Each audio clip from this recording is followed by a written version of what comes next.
সন্তোষ মিত্র স্কোয়ারের নাম আমরা সকলেই জানি। আর কতদিন পরে যখন পুজো, তখন তো সেখানে একবার যাওয়া চাই। কিন্তু কে এই সন্তোষ মিত্র? হিন্দু স্কুল থেকে ম্যাট্রিক পাশ করেন সন্তোষ মিত্র। কলেজে তার সহপাঠী ছিলেন সুভাষচন্দ্র বসু। পরবর্তীকালে তিনি আলিপুর বোমা মামলার জন্য অরবিন্দর সাথে জেল কাটেন এবং জেলে সই করে ফেলেন MA এবং LLB।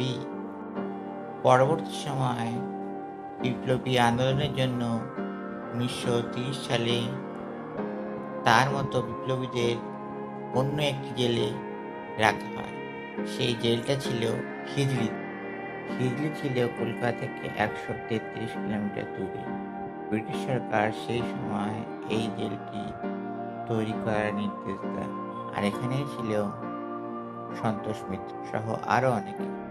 16 সেপ্টেম্বর 1931 রাতে কয়েদিদের মধ্যে কি একটা নিয়ে ঝামেলা হচ্ছিল। সেই সময় তৎকালীন পুলিশ আসে এবং কয়েদিদের উপর লাঠি চালায়।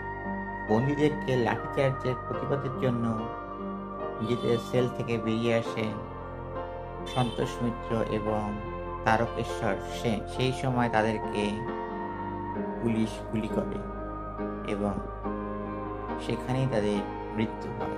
হিজলি হত্যাকাণ্ড সারা দেশকে জাগিয়ে দেয়। স্বয়ং রবীন্দ্রনাথ ঠাকুর 26 সেপ্টেম্বর মনুমেন্টে দাঁড়িয়ে ইংরেজদের বিরুদ্ধে মুখ খুলেছিলেন। কবিগুরু সেই কথা বলার দুদিন পর কলকাতা মিউনিসিপ্যাল কর্পোরেশন এই জায়গাটির নাম দেয় সন্তোষ মিত্র স্কোয়ার। এই জায়গাটি আগে নাম ছিল সেন্ট জেমস স্কোয়ার। 1942 সালে এই হিজলি ডিটেনশন ক্যাম্প বন্ধ হয়ে যায়।